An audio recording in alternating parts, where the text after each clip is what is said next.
오늘도 말씀 많이 함께 만남에 감사합니다. 본문의 말씀을 가지고 새로운 변화에 유연하게, 예기치 못한 상황에 의연하게 라는 제목으로 함께 말씀을 나누겠습니다. 말씀 전에 항상 설교자로서 고민합니다. 나는 오늘 이 주일 말씀을 왜 나눠야 되는가? 여러분에게도 왜 들어야 되는가에 대한 고민이 있으면 좋겠습니다. 그러면서 생각했던 게 주일마다 말씀 듣는 건 기지개를 펴는 게 아닌가 라는 생각을 해봤습니다. 여러분 좀 약간 어깨가 좀 찌뿌둥하고 그러다 기지개 한번 딱 폈는데 왜 이렇게 하늘이 맑아요? 그러면서 어떤 마음이 와닿죠? 난 너무 땅만 보고 살았나? 싶은 생각을 해보게 되죠. 마음도 조금 풀리면서 어깨도 풀리고 마음이 환기가 됩니다. 주일 말씀이 그런 것 같습니다. 한 주 동안 일상을 살아가다가 어느새 그 일에 집중하다 보니 열심히 있게 산 건데 우리 시선이 어느새 하늘을 보지 못한 삶을 살고 있을 때에 주일의 말씀이 다시 한번 우리를 일깨워서 기지개를 펴듯 나 다른 소망으로 부름받은 인생이지, 모두가 앞을 보고 달려갈 때에 나는 다른 소망을 보고 있는 사람이잖아. 이 마음을 상기하고 그럼 어떻게 그 삶을 살아가야 되지 생각하게 되는 것처럼 오늘도 이 말씀이 그런 은혜로 우리를 이끌어주시기를 소원합니다. 화면 보여주시게 되면 이제 첫 행선지 1차 전도여행 첫 행선지 구브로 바보에서, 바보섬이에요. 여러분이 바보란 거 아닌 거 아시죠? 바보섬에서 버가로 이동하고 있습니다. 이제 버가로 새로운 지역으로 이동하고 있죠. 배를 타고 갑니다. 이 거리도 만만치 않은 거리입니다. 한 280km 정도 된다고 하니까요. 긴 여정이겠죠. 그런데 여러분, 이 버가라는 도시도 우리가 사실은 가보지 않아서 잘 모르겠지만 이렇게 자료나 사진들을 보게 되면 그 당시에는 아주 중요한 도시였어요. 그래서 지금도 한 번만 더 눌러주세요. 이런 로마의 도시의 유적지들이 그곳에 잘 보존되어 있다고 합니다. 그래서 지금 보시는 것은 이제 버가의 하나의 전경인데 경기장의 한 장면입니다. 원형 경기장도 있고 공연장도 있고 그리고 목욕탕도 있고 등등. 이게 로마의 도시의 흔적들이구나. 확연히 볼 수 있는 그런 장소가 버가이기도 합니다.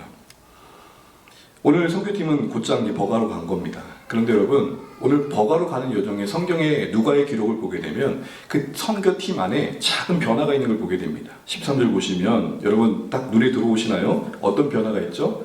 리더십이 바뀌었습니다.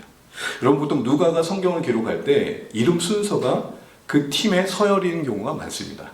사도행전을 기록할 때 누가는 의도적으로 이름의 나열 순서를 통해서 누가 지금 이 상황에서 중심에 서 있는지를 보여준다는 거죠. 13장 1절을 보십시오. 어떻게 되어 있습니까? 뭐라고 표현되어 있죠? 바울과 그 동행하는 사람들. 구브로 섬에서부터 바울의 이름이 사울에서 뭘로 바뀌었죠? 바울로 바뀌었어요. 질문. 원래 없던 이름이었던 바울이 은혜를 받고 낮은 자란 이름의 뜻을 작은 자란 이름의 뜻을 가진 바울로 바뀐 건가요? 아니면 태어날 때부터 사울과 바울이 있었는데 이제 로마에서 통용되기 편한 바울로 바뀐 걸까요? 1번, 2번.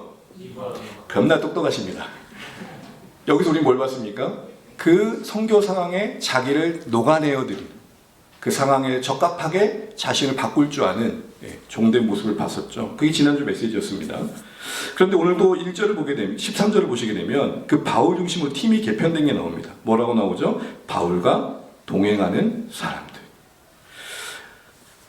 많은 유대인들과 경건한 경제 개종자들이 바울과 바나바를 따랐다는 13장, 그 다음 한번 보여주세요. 13장 43절을 봐도 지금 이후로 성경의 기록을 보게 되면 순서가 누가 맨 앞에 나와 있죠?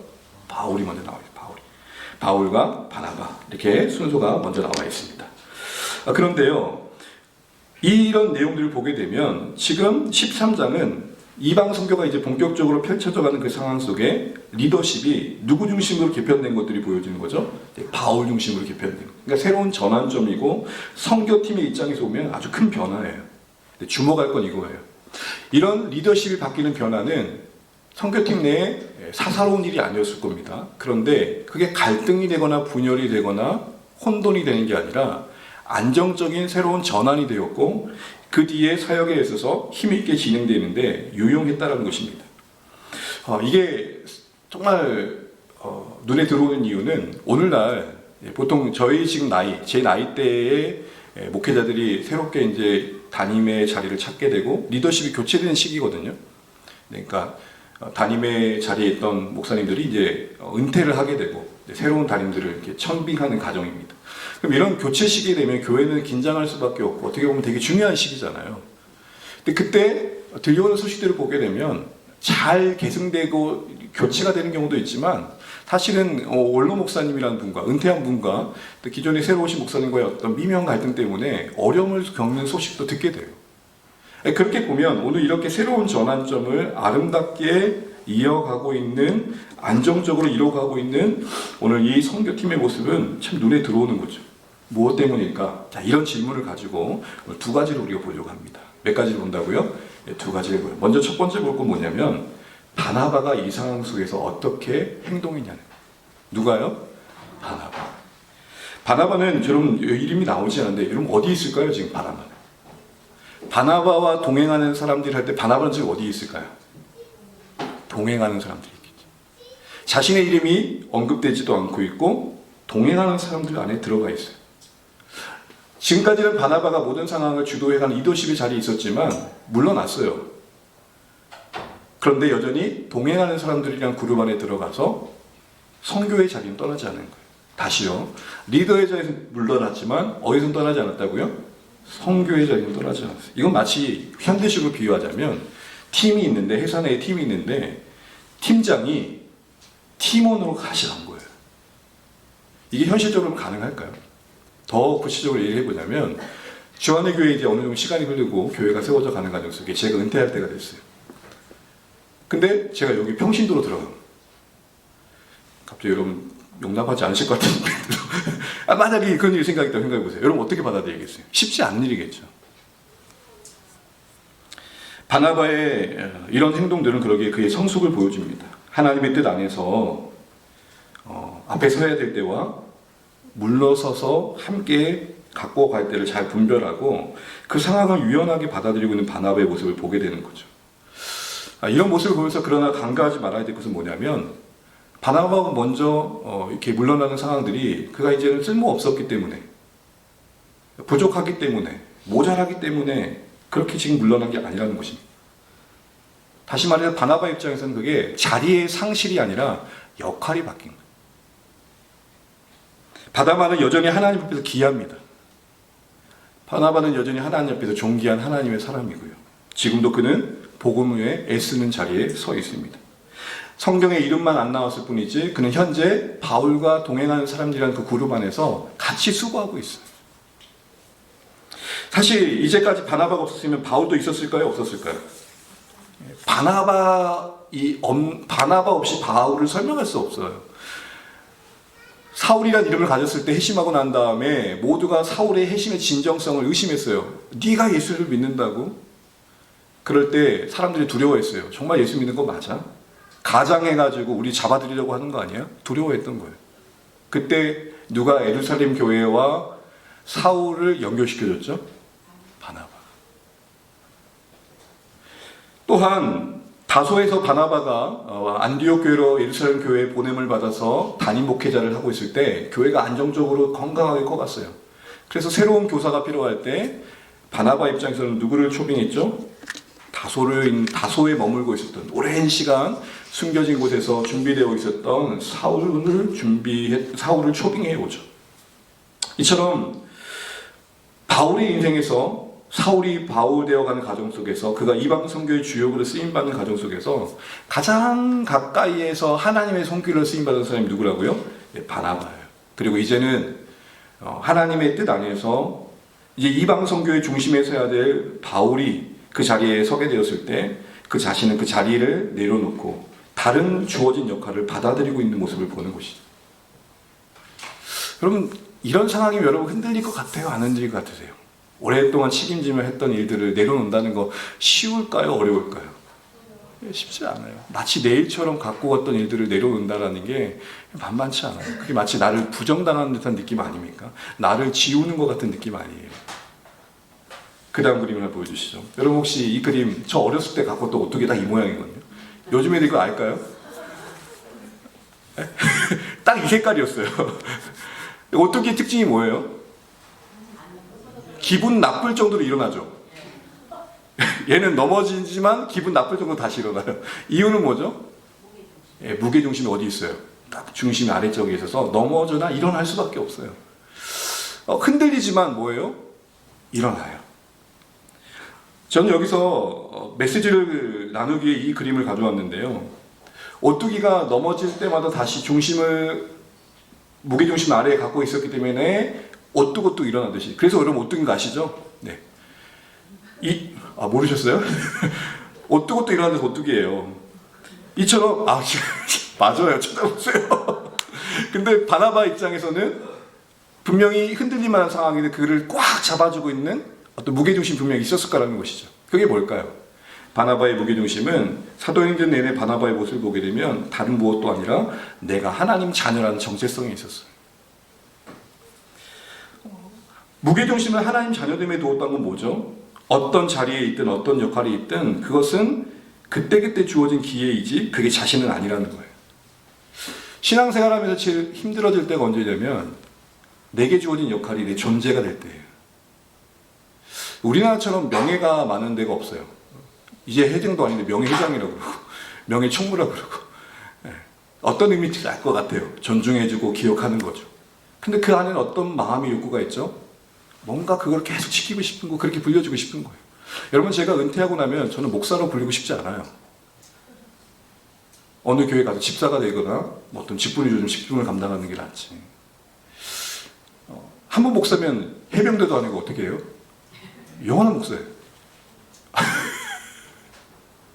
그건 하나 주어진 역할이죠. 귀하지만 그걸 벗을지도 알아야 된다 저는 개인적으로 생각합니다. 바나바가 그랬던 거예요. 왜 그랬을까요?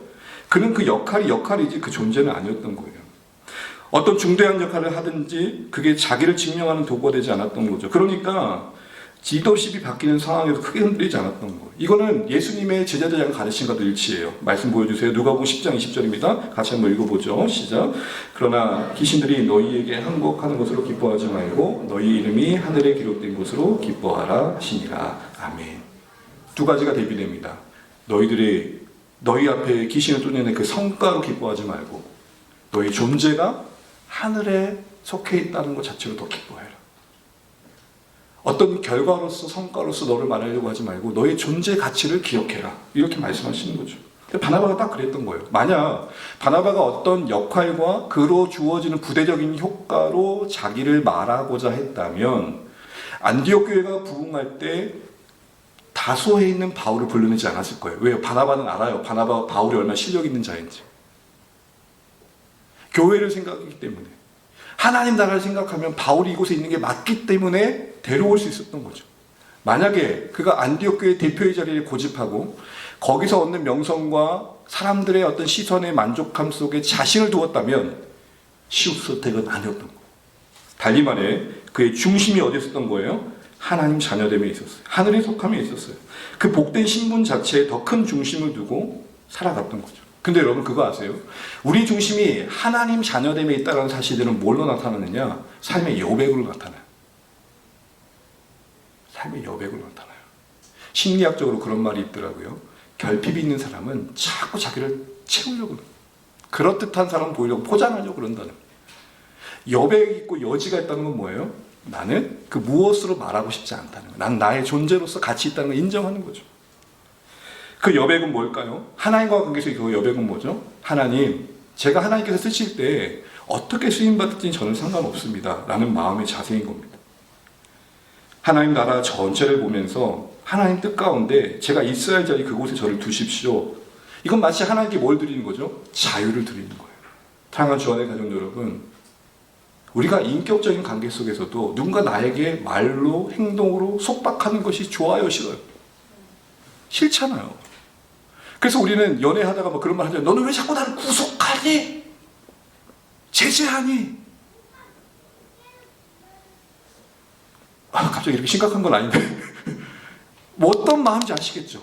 그게 우리의 인격적인 관계 속에 기대하는 바잖아요. 하나님과 우리의 관계도 하나님이 우리에게 하나님과의 관계가 인격적이라는 것은 하나님 그분께서 나의 삶에 자유롭게 일하실 수 있도록 기회를 드리는 거죠. 바나바의 인생을 한번 쭉 보세요. 여러분 사도행전 4장 보게 되면 밭을 팔아가지고 교회 앞에 기꺼이 내어드려요. 그가 만약에 물질에 속박당하고 있다면 가능한 일일까요? 하나님 앞에 물질에 대해 자유하니 가능했겠죠. 아무도 바울을 만나려고 하지 않을 때 처음 바나바가 찾아가요. 그게 가능할까요? 자신이 어떠하든지 간에 하나님이 원하신 자리는 자신이 있겠다고 두니까 하나님의 사람으로서 그가 그 자리에 있을 수 있었던 거겠죠. 물질이든 관계 속에서든 그가 하나님 쓰시는 대로 쓰임받기에 유연할 수 있었던 것은 그런 여백이 있었기 때문입니다. 그리고 이런 여백이 있을 때 앞에서 지도하는 자리에 있든 뒤에서 섬기는 자리에 있든 그게 어떤 것이든 기쁨이 되는 것입니다.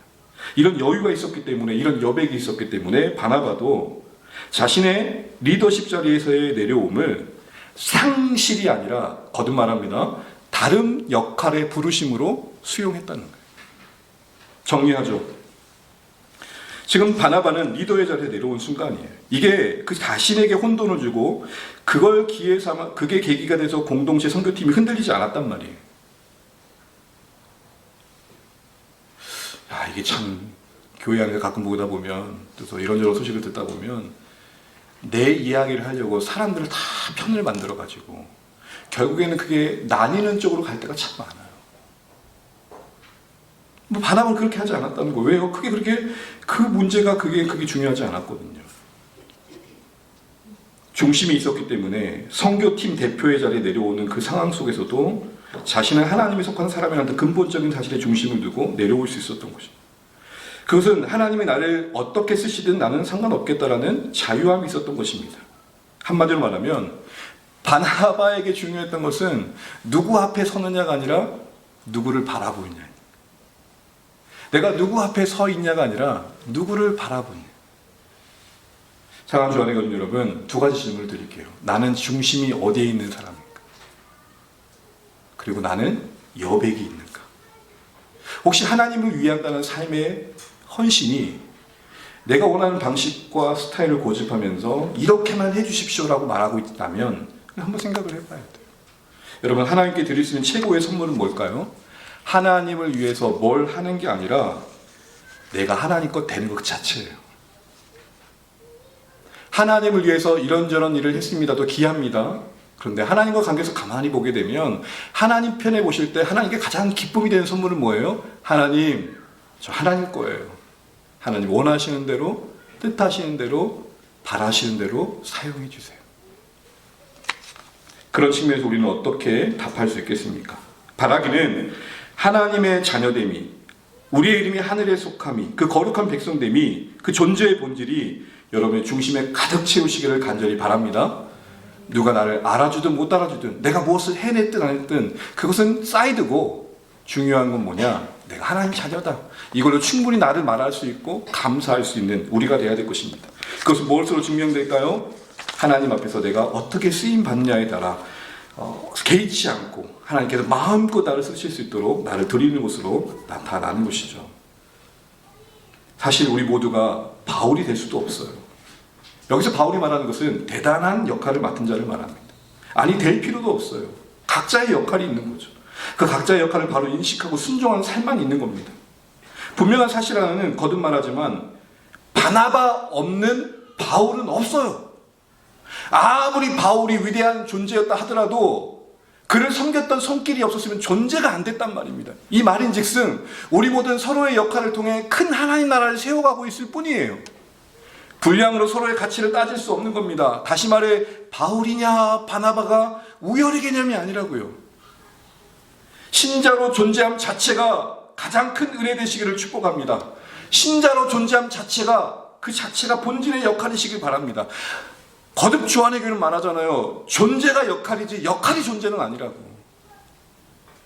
상황에 따라 여건에 따라 더 쓰임받을 수 있고 좀 드리기에 부족함이 있을 때가 있어요. 근데 그것 자체가 우리의 존재는 아니란 말입니다. 누구든지 바울이 되든 바나바가 되든 하나님 나라를 향해 그 시선을 두고 자기의 역할을 하는 자리에 있다면 모두가 중요한 것입니다. 서로에 대한 이런 소중히 여기는 안목이 그래서 중요합니다. 그러고 보니까 보이는 게 있었어요. 아하, 바나바만의 이 멋진 행동이 선교팀을 하나 되게 했던 것이 아니라 오늘 선교팀 바울과 함께 하는 동행하는 사람이라고 불렸던 사람들 속에 뭔가 분위기가 좋다는 게 느껴졌어요. 보십시오. 13장 13절 다시 보시게 되면 선교팀을 바울과 동역하는 자들이라고 부르지 않아요. 헬라어 원어에 동역이라는 단어가 분명히 있음에도 불구하고 뭐라고 쓰고 있죠? 바울과 동행. 동역이 아니고 뭐라고요? 동행. 동역은 사역 중심의 언어라면 동행은 관계 중심의 언어입니다. 관계가 강조된 거예요. 이게 뭘 보여주는 걸까요? 그러니까 선교팀이 단순히 일을 하기 위해서 모인 관계가 아니었고, 이 동행의 의미는 뭐냐면 바울을 중심으로 함께 모여 함께함에 기쁨이 있었음을 말하는 겁니다. 화면 하나 보여주시죠. 여러분, 이 선수가 누구죠? 너무 잘하시죠. 그 옆에 있는 선수는요? 부안가라는 선수인데요. 여러분, 스포츠를 보게 되면 각자의 전략 자산으로서의 어떤 실력도 중요해요. 그런데 항상 축구 같은 경우에는 팀 플레이예요. 그래서 강조되는 건 뭐냐? 팀 분위기예요. 손흥민 선수가 가는 데마다 잘했던 건 뭐냐면 팀 분위기를 이끌어내는데 너무 잘했어요. 자, EPL에서 전설적인 선수가 갔어요. 소위 레전드라고 그러죠. 이 미국 리그에 이 한 선수를 받아들이는 건 엄청난 변화예요. 여러분 별로 관심 없으니까 그러시지만 진짜 큰 변화예요. 특별히 팀 내에서 손흥민이 온다? 이거는 팀 내에 이미 있는 사람들에게는 긴장감을 주는 거예요. 모든 시선이 누구에게 쏠릴까요? 손흥민에게 쏠리는 거예요. 손흥민에게 쏠리는 거예요. 그래서 어떤 팀은 새로운 그 스타들이 오면은 일부러 막 뭐죠? 이거 터스텝을 해요. 그래서 여러분 축구할 때 공이 와야 공을 찰 거 아니에요. 그러니까 자기들끼리 막 공을 주고 그 스타플레이에게 공을 안 줘요.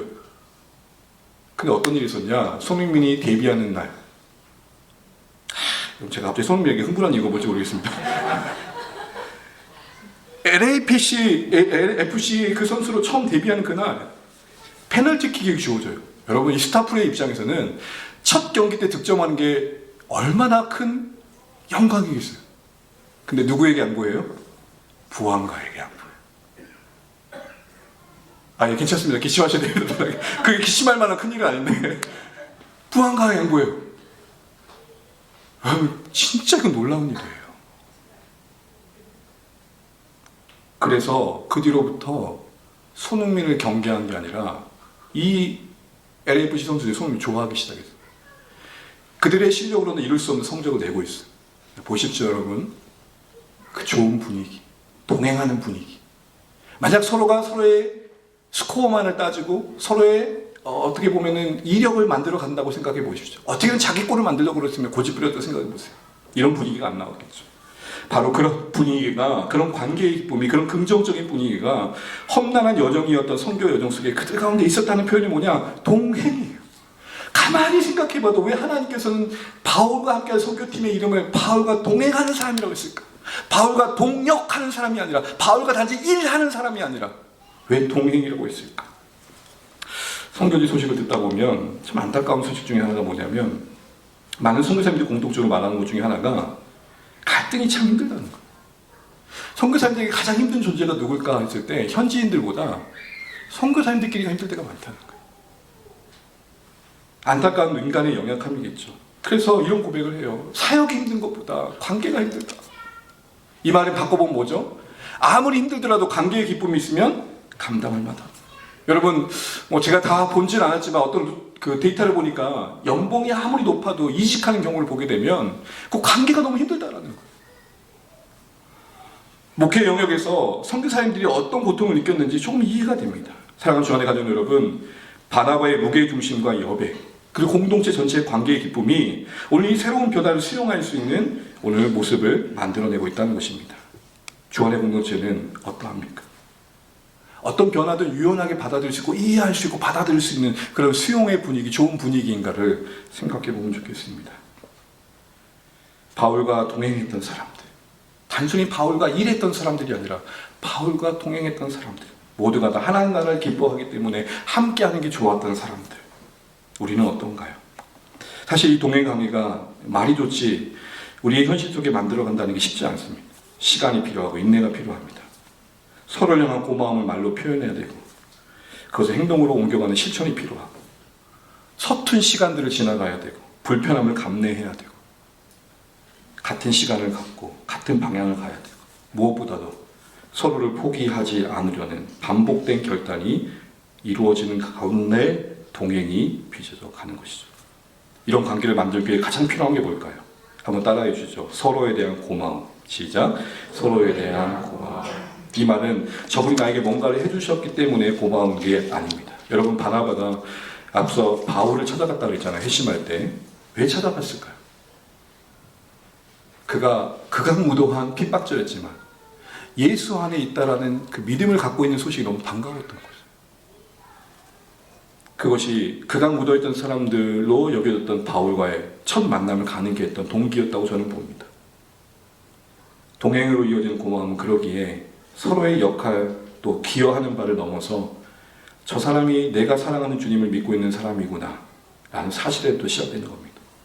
내가 믿고 사랑하는 예수님을 저분도 사랑하고 있지.